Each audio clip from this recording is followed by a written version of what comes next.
We are 24 hours away from the big game, ladies and gentlemen.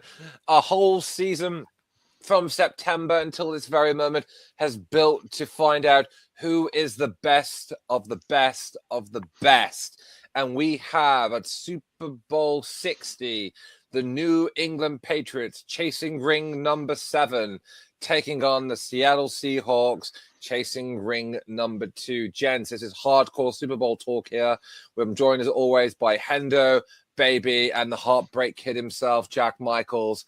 Let's talk Super Bowl. Who are we backing? What we're looking forward to? And more importantly, is Bad Bunny going to cause a scene at halftime? Let's find out. All on this and more. So, where should we start? I think it's more likely Green Day are going to cause a scene at the opening, aren't they? Oh, I can't. Germany cannot wait. They've got it the wrong way around. Green Day should have done the halftime show because that would have kicked so hard. Yeah, but Green Day are full punk. I mean, they're corporate punk, but they are so anti-establishment. They're going to come out and say, don't want to be an American idiot, while they're looking directly at the camera, whilst all of the Americans are going, don't want to be an American idiot. One nation controlled by the media. So don't listen to Fox. Don't listen to ESPN. Don't listen to Skip Bayless. Don't listen to anything anyone tells you because they're lying. But listen to us because we're Green Day and we're humble. Or would they sing their new version, which was, I don't want to be a MAGA idiot? Or do you know your enemy? Do you know your enemy? It's Donald Trump, that enemy, man. I thought it was don't want to be an American idiot, don't want to be controlled by a MAGA agenda. Whatever way it's going to be. I mean, I'm now drawing a blank on how. I mean, I've got so many Green Day songs. I love Green Day, but I'm drawing a blank on what their songs are, which is really bad. Which team is going to be on the Boulevard of Broken Dreams, ladies and gentlemen? That is what. And who is going to go on their holiday? Oh, you took that one from me. Look, guys, after the Super Bowl review show, you're going to have to wake me up when September comes. I know it's when September ends, but the season would already be 3 games in by that point. But I can keep going. I was a massive Green Day boy growing up. I'm literally. Honestly, I think I'm a bit of a so big a Green Day fan. I'm a bit of a basket case. Hey, wait till I come around, buddy. Are you having the time of your life? Look, our audience have been waiting, and let's get on board before we start hitching a ride. And and let's stop talking about these international super hits, and let's go straight into football talk. Green Day are going to be opening the Super Bowl. Are they singing "America the Beautiful"? No. I think they're doing just like. I think they're just doing a show like before the Super Bowl starts. I mean, that's banging in and of itself. I'm also always looking forward to when they do like the trailers for all the TV and the film stuff, because we're going to get the Avengers Doomsday trailer. We're going to get the new Super Bowl trailer. We're going to get the Last of Us trailer. There's lots of really cool stuff that's coming out as well. Only if you're watching on Fox or whatever. So no, it's ESPN this year. Oh, ESPN. I really, really hammer home. So I'm eating some. I'm still eating the same shortbread I was eating in last week's show. I tell my students that when it comes to marketing in the world, in America, the Super Bowl is the perfect marketing platform. You've got roughly 100 million Americans watching the TV show, watching the TV channel, all at the same time. So that's your core audience for selling brands, and they are charging, gents. Do you know how much they're charging per 30-second advert this year for Super Bowl 60? Would you like to have a guess? Because I know the answer, because I've already looked it up, because I'm going to use it in my lessons next week. 2 million? 7 million was last year. 2 million? That is not enough. That is clearly... It was 7 million last year.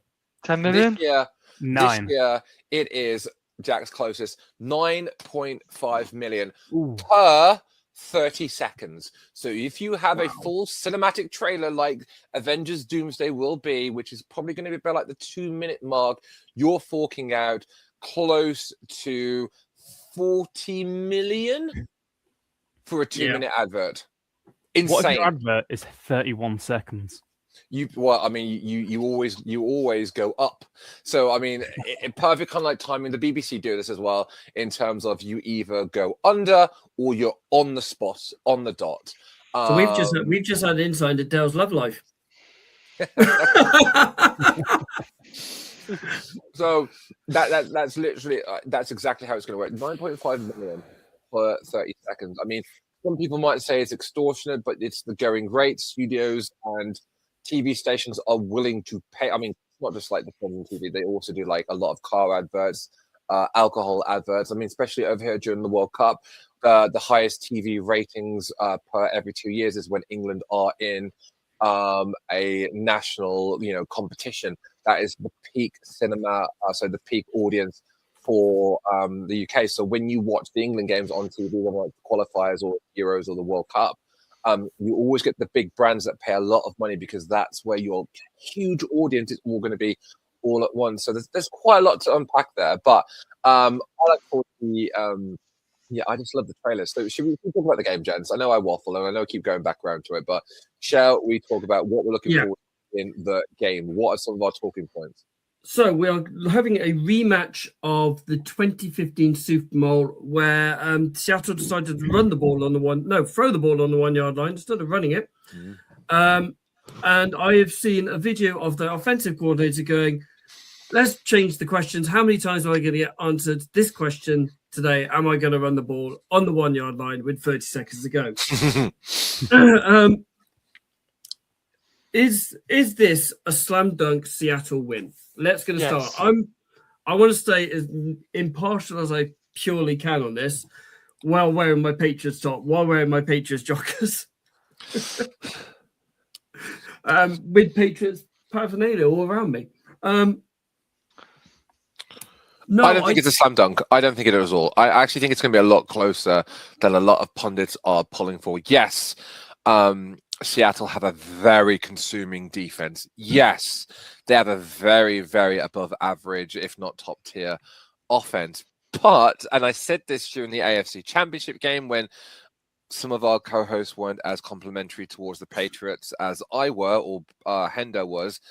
The Patriots are there because they deserve to be. They have not been gifted it.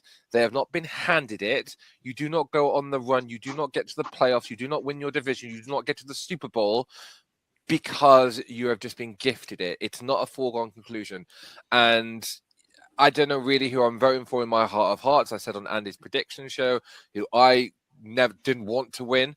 But I think it's going to be a lot closer than people give it credit. I think actually it's going to be based off of which defense is going to be stronger on the night. So you've got two very good defenses going against absolutely. Each other. So you've got the number one defense and the number two scoring defenses going each other. So in the match, in the championship matchups, you had the four top teams that had the most explosive plays going in the league this year.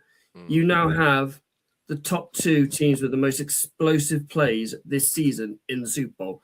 That is where it's going to be run. On explosive plays, we're talking about 20 yards, 15, 20 yards, the big plays, the ones that can stretch the field. That Drake May can do. That Sam Darnold can do, like the run game could do on both times. But it's it is going to be a very, very strong defensive scoring game. They are very good on both sides of the defensive scoring. Baby Hope. Well, talking about the defensive, the one big matchup I'm very, very interested in is JSN versus Gonzo. I feel like I'm gonna give some Gonzo some praise here. An elite cornerback against an elite receiver. I know people throw that word elite around a lot, but you don't get many of these matchups with two actual elite players against each other. So Gonzo is the second cornerback in NFL history to go for a postseason with a pass or defending a passer rating of 0.00. Do you know who the other cornerback was who did that? Which Sherman? Revis. No. Revis? No? Stephon Gilmore. Oh, bloody hell. I was completely wrong. He is in that. He is in elite. Now, he's going to get his 5th-year extension, or he's going to get a massive contract in this offseason. And he's worth, but as he said, this matchup is JSN and Gonzo. I think whoever comes out on top of that will probably take their team to the Super Bowl. Yeah. Can I just be honest? Why I think Seattle have a massive advantage in this? Yep. They, in my opinion, they've been more battle tested than the Patriots this year. Agreed. They played the Rams 3 times and beaten them twice. They played the Niners 3 times. They've beaten them twice. They've won low scoring games. They've won high scoring games. They've proved they can win in different ways, and they've just had harder games, in my opinion, and been more battle tested than the Patriots. Okay then. So let's flip the switch then. How can New England Patriots win the Super Bowl then? If you're going like it is Seattle's to effectively lose, which a lot of the pundits and experts are saying, how do New England Patriots win this Super Bowl? From a defense point of view, you're going to have to shut down the pass game. I don't think Seattle's run game is that great, but you need to shut down the wide receivers. So we're thinking of literally locking up the corners. The safeties are going to almost like have to be on their toes the entire game. I think from a Patriots point of view, you've got to do the same essentially from an offense. You've got to give it to your wide receivers. I just think that's where it's going to go. The pressure on Drake May is going to be insane from that front 7. So he's almost going to have to like dip and dunk. He's almost going to have to like do screens.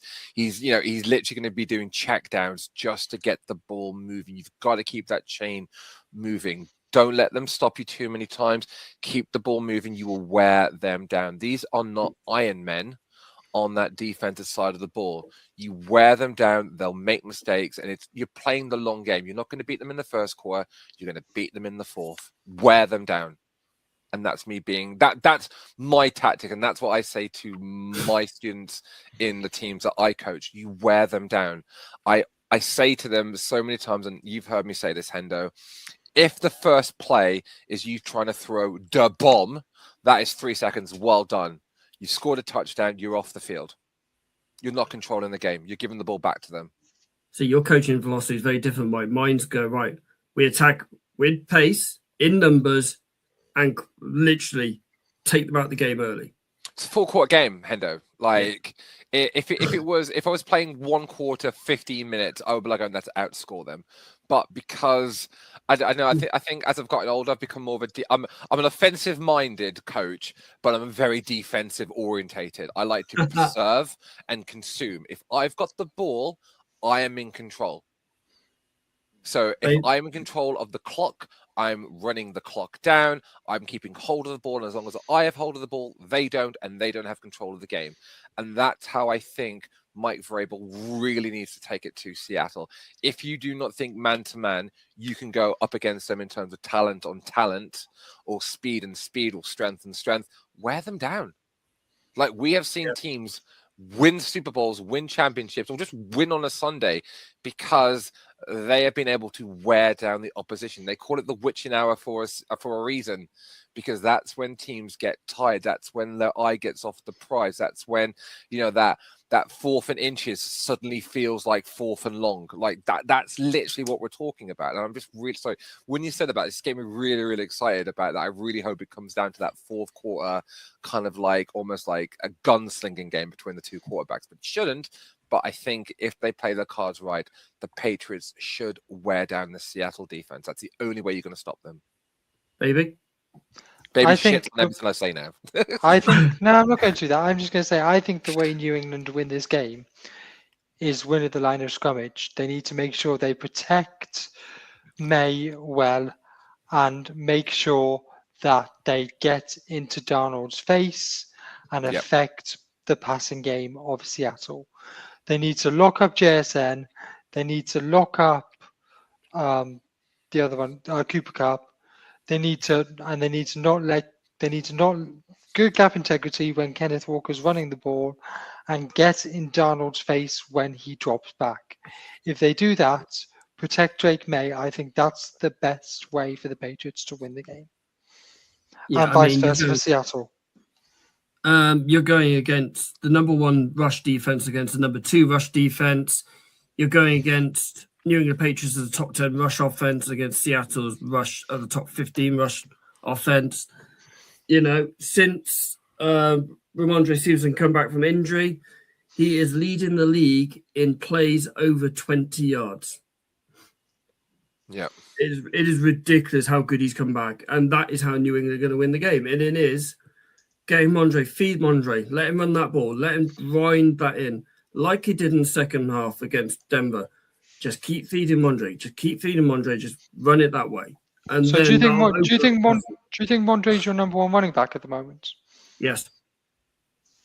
Yeah, I do. I generally do at the moment. I like Henderson, but he only had 4 carries against Denver. Now, and he didn't have that many carries against LA the week before. So, no, Houston the week before, sorry. So it is Mondre with a splattering or dusting of Trayvon Henderson. Just give Mondre a break and just do that. That is how they're going to win this game. And keeping Seattle in third and long, they are 23rd in the league when they are at 3rd and 10 in completions and getting the first down. This is how they win that game. They go after Seattle and keep them in long yardage at 3rd down. Jack, who's necking a drink? Amaretto still. No, this one's just water now. He's finished the amaretto cocktail. Not yet. There's a little bit left. Yeah, so as you've all said, for the Patriots to win, it's to get up in Donald's face and push him back. Limit his vision so he can't see his receivers. So once again, he will be throwing at seeing ghosts. Yeah, maybe that's why the Patriots done that. Maybe that's why the Patriots win. They just take the ghost from Foxborough. Yes, that'd be hilarious. No, it was MetLife. Was that MetLife? It was at MetLife. Yeah, it was against the Patriots, though. Yeah, it was against Patriots. Yeah, because he kept saying all I could see was ghosts. Yeah, I can't believe ESPN aired that. I know. Yeah, it's mad. Although that's going to be talked about a lot this week. Yeah, that will be mentioned. So far in the postseason, the QB with the highest passer rating is Sam Darnold. Yeah, and Drake May isn't even in the top 5. Drake May's been playing like a high school quarterback in the playoffs. Yeah. Where's Drake May from earlier in the season? I said to him, going into Denver, do not turn the ball over. Do not turn the ball over. He didn't turn the ball over against Denver. He also didn't move the ball. Yes, he only threw the ball 86 yards, but he ran 70 yards. So this, you know, he's been on the injury report last week with a shoulder injury. Apparently he said he's fine now, he's ready to go, he's been throwing the ball. Will that change the way they do it?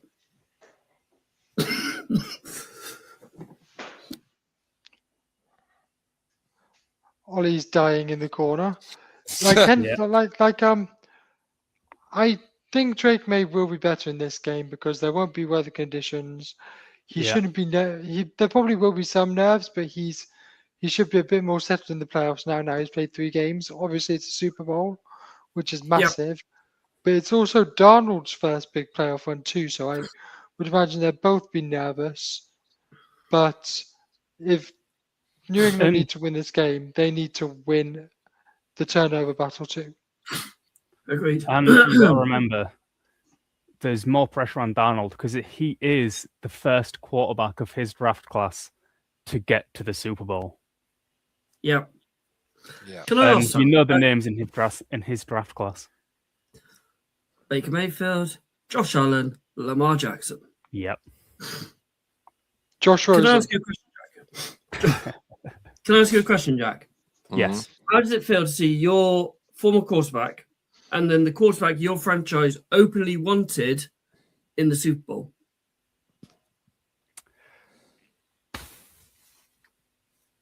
If I could turn back a clock, I would. No, you'd drive to Seattle, turn him around, go, nope, yeah, go back to Minnesota, mate. Yes. Yes. I would handcuff him to the US Bank. Okay, then. Before we go into our predictions, how do Seattle make sure they get this done? Same way the Patriots do, win the line of Yeah. scrimmage. It is Yeah. down to that. Yeah. It is down to the dogs, the Warriors in the Trents. In there, it's down to that. You win that. It seems like both teams should have the same game plan to win. It's just which one is going to perform it better. Oh my God, yes. Right. Let's go into predictions. We have got. It is very close. So obviously Jack came in late into the year. He's a little bit back, but myself, Perrins, and Baby, there's 3 points between us. There's 4 points available.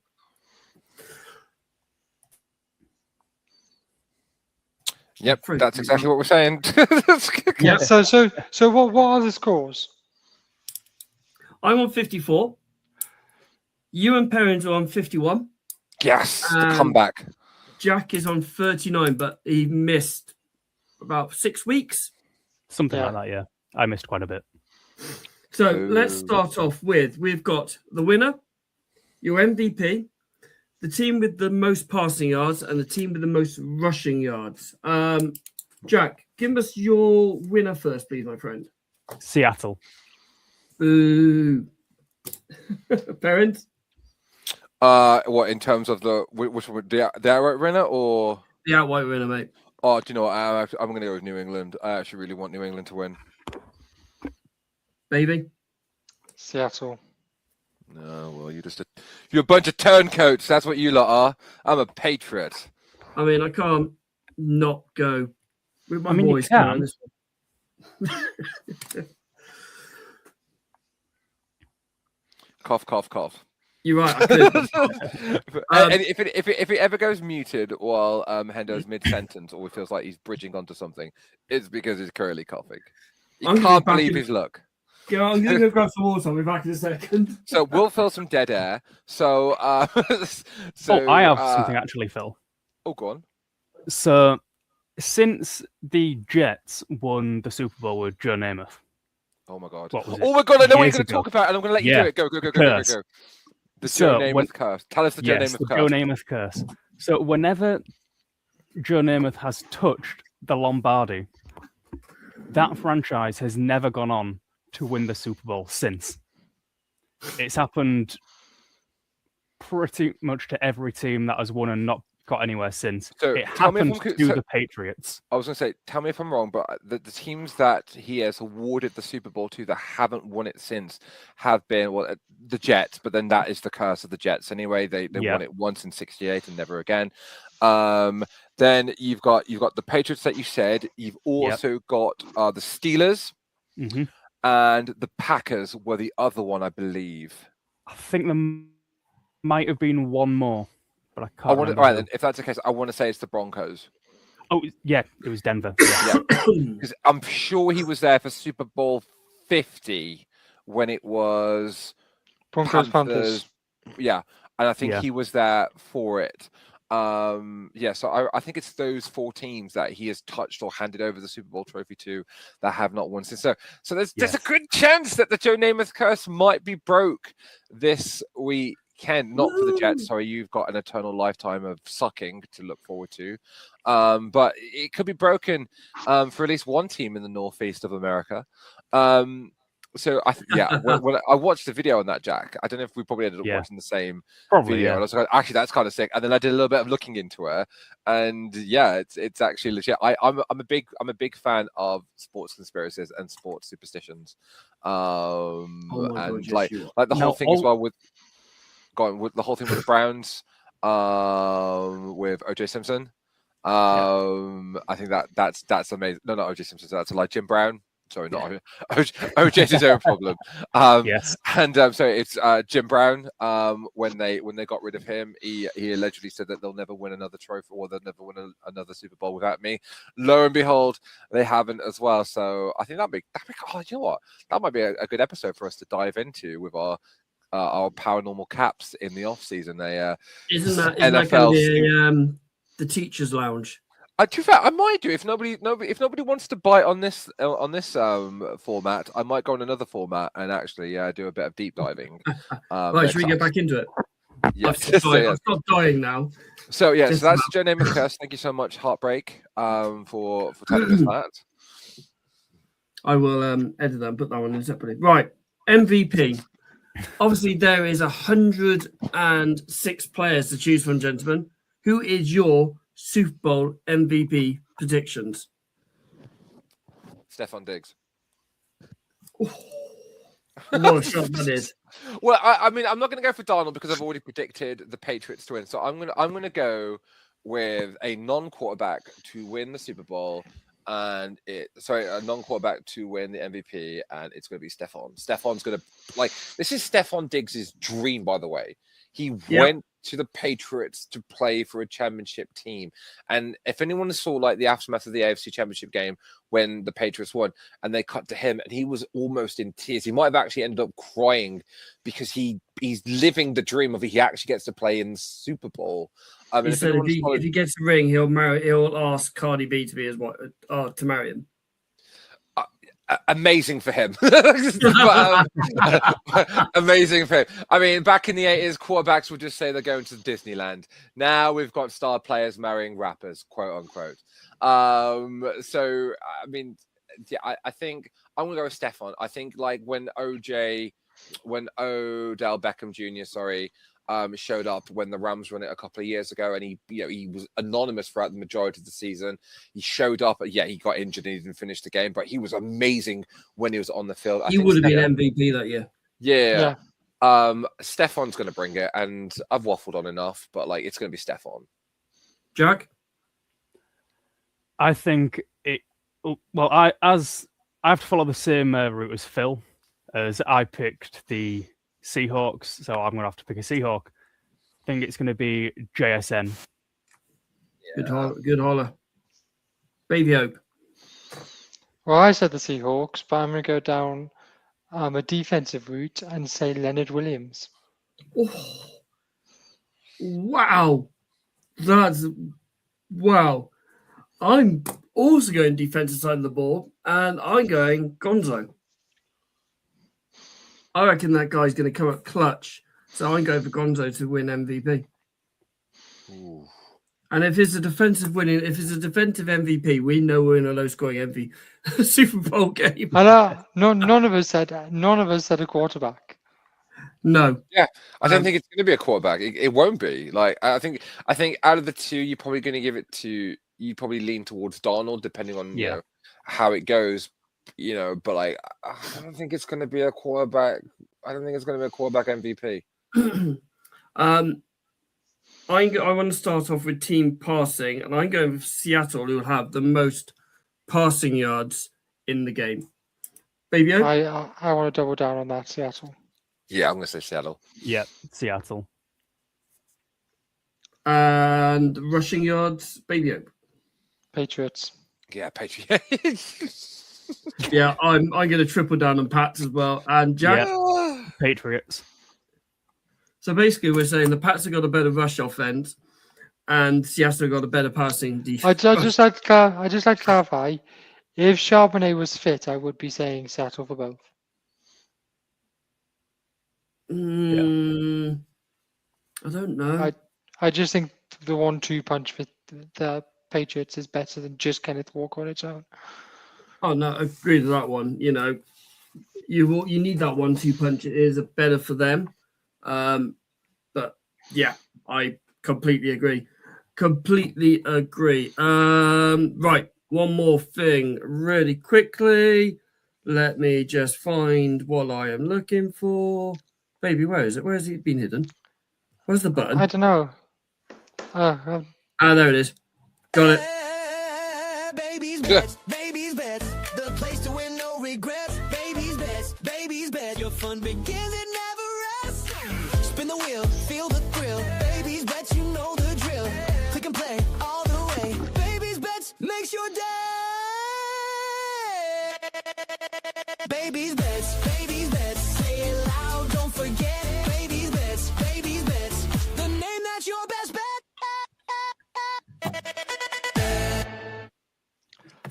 Okay, so I'm halfway there with Baby's bets because there's a bet that came out the other day that I really like for this game, and that is the Seahawks to win and Jackson Smith and Jigba to score a touchdown, and that is boosted from 11-8 to 9-4. That's a bet I really like. I've not got another one yet, and research will be posted once I have selected the other bet. And one for two last week. So if you started following me if you started following my bets from when I started actually posting research, you'd be over £150 up if you'd put on my recommended stake. Nice. We all like a little bit of money in our back pockets from things like that. But please remember, when the fun stops, stop. Yeah, as always. Gentlemen, what is your halftime or your game snacks? Ooh. Wings. Yes. Wings and tortilla chips with dips. Yes, nachos. Oh, love a nacho. Yeah, I love a nachos. If we did have any of the kids with us this weekend, we probably would have gone to Hickory's to watch it. But we'll be in the living room, try to be quiet, not to wake the kids up. Parent, are you working Monday, my friend? Oh, yeah, mate. Halftime doesn't actually fall until the following week, so I'm kind of like screwed. So I will be staying up to watch the halftime show, and then I will probably not sleep well for the remainder of the remainder of the night, because I'll just keep waking up intermittently just to look at my phone and then fall back to sleep, then wake up and then fall back to sleep. But yeah, if it was when it's been in the last couple of years when it's fallen during half term, I will be staying up, and my snack of choice is I love wings, but I also love onion rings. Whether or not it's the crisp form or I actually have onion rings and we'll have some dip. And a big bag of popcorn. I love proper, like either Buttercrisp popcorn that you can buy in the packets, or I actually just pop my own popcorn. That is what I love. Like, I don't know if you guys have one, but and Gemma won't let me buy one because they're ridiculously expensive. And if she sees one in Aldi or Lidl, she tells me that she's seen it, but she will never buy it. The snack helmets. You know what I'm talking about? The snack helmets, yeah. I have always wanted one of those, and Gemma won't let me because she's seen how I've much. got one. You are such an arsehole. Kelly bought it a couple of years ago. So it's filled with like mini eggs. I love gummy sweeps. I love a sports mix and things like that. So it's filled with stuff like that in there. I love pretzel pizzas. I love the honey mustard and jalapeno pretzel pizzas. It's like, oh, it's the best. Jack? Yeah, so I will be staying up to watch it all as I have booked the Monday off work. And me. Oh, to have a job that doesn't require that allows you to have time off at your convenience. Just go on a Say you strike. need to take your car in for its MOT. Yeah, just like go that. strike. So was that Michael's? I said, just tell work you've got to take your car in for an MOT or something. It's what I've done. Oh no, my I car's live in the broken. village. I live in the village next to the school. It takes me 10 minutes to walk, so I don't. Fair. Yeah, and to be fair, if I'm suspiciously not in on the Monday, they all know I'm a massive NFL fan. So you only take one PE teacher to go like, was it at the Super Bowl last night? And then it's just not worth the conversation when I go back into school the next day, oh, Phil, have you recovered from your sickness and diarrhea? I'm like, yes, I ate some bad wings. They disagreed with me. The whole night disagreed with me. Okay, gentlemen. Whatever you're doing tonight, post your pictures, tag us in it on your socials on X, Instagram. We will share them on ours. Enjoy the Super Bowl. We will speak to you next week. Stay safe all. Go Pats!